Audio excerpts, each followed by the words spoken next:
Oh, best point of view from Feast for Crows.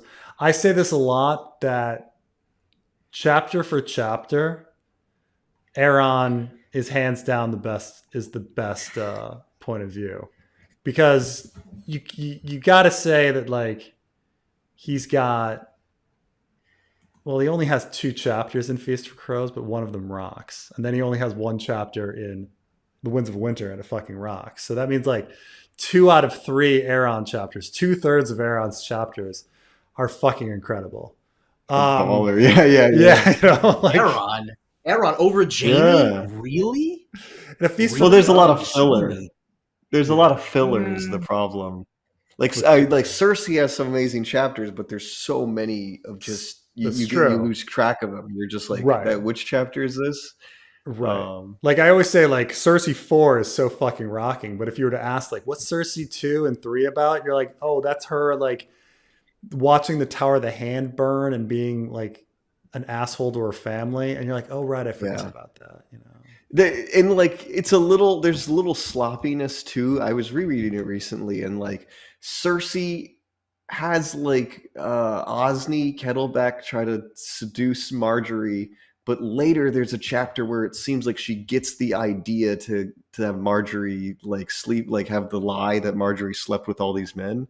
But like it was like, oh, but she already set up, like she already was planning the Osney stuff before she had that plan of having like the Blue Bard and stuff. So like the pacing is a little weird too. Oh, there's all sorts of like weird stuff. Like her planning to send like 100 people to a wall to assassinate Jon Snow.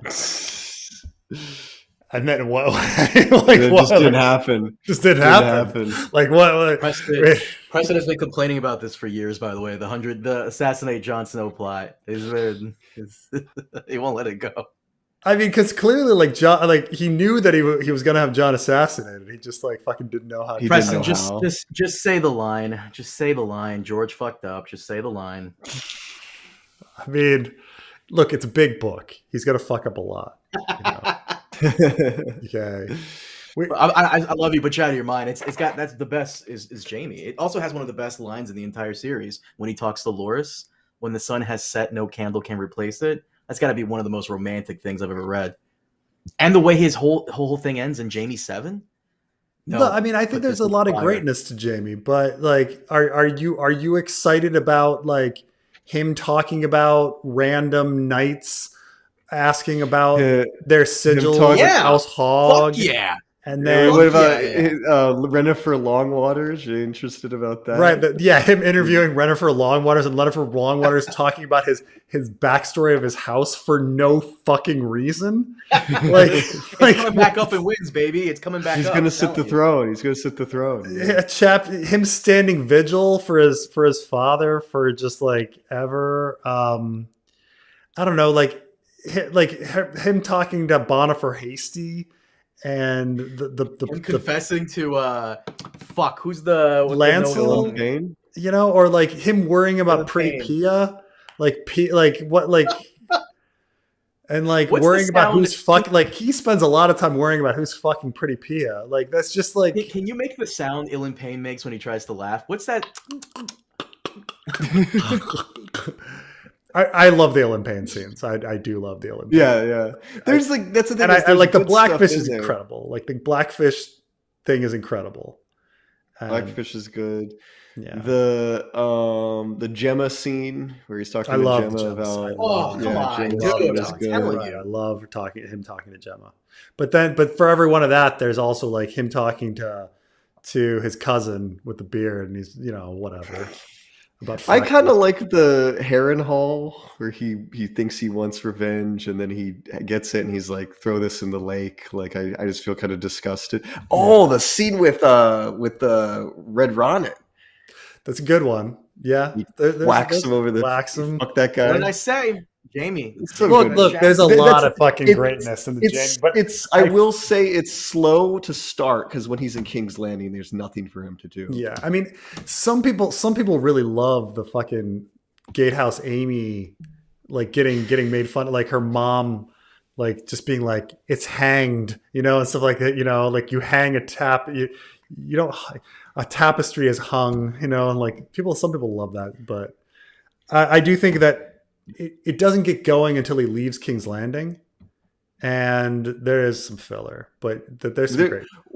One of my favorite lines in the entire series is a Jaime line where he's talking about that, like the King's Guard was better in those days or something. And it's like, or was it that I was 15? And I was like, Yeah. oh, that's good. Like, that's good. Great lines. The nostalgia that just like, yeah, people are so quick to do that. Like, oh, things were so much better. And it's like, no, like I was a fucking child.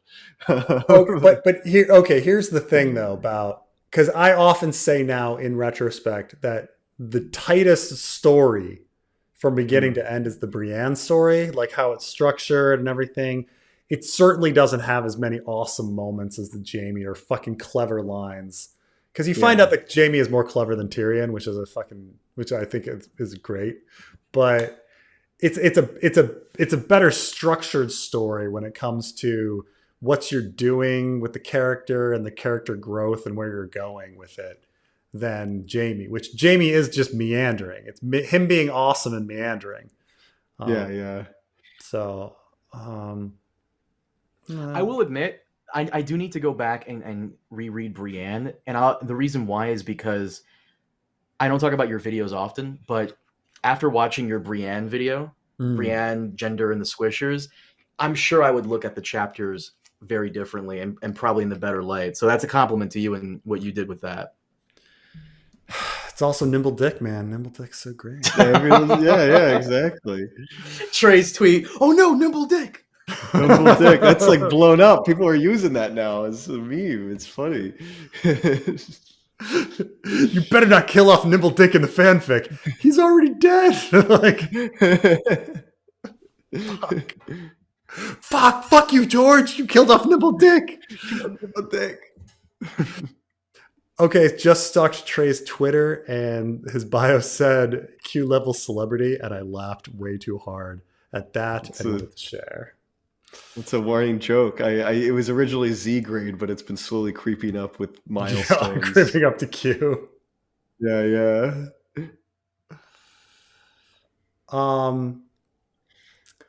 Renly wanted to usurp the Lannister foremost. The fact that Loras wanted it also, talking about it in Game of Thrones. I mean, this is the big mystery of like what the Renly plan was. Like we don't really understand what's going on with that. The Renly plan doesn't really make much sense. The best thing that you can come up with is either in A Clash of Kings, he is a really good actor and he knew about the incest the whole fucking time, and he was acting accordingly, knowing that it was coming. That makes the most sense, but at the same time, like he's very convincing that he doesn't know what's going on in A Clash of Kings. But it makes the most sense that he knows about the incest and that he is acting accordingly. Though I think that's fan headcanon to make it make sense. I think George was seeding something with Renly and it didn't fucking work out, and he just went with it. But if we're going with lore, if we're going with like he didn't know about the incest, then it seems he was just doing it all for his boyfriend, and that he was trying to get his boyfriend's sister to be queen, and really thought that like they could divorce Cersei and disinherit the children somehow retroactively divorce, because you can Henry VIII, right? Like some of the English kings like retroactively annulled marriages to make children bastards and stuff. So yeah, you could retroactively annul and make them bastards. But yeah,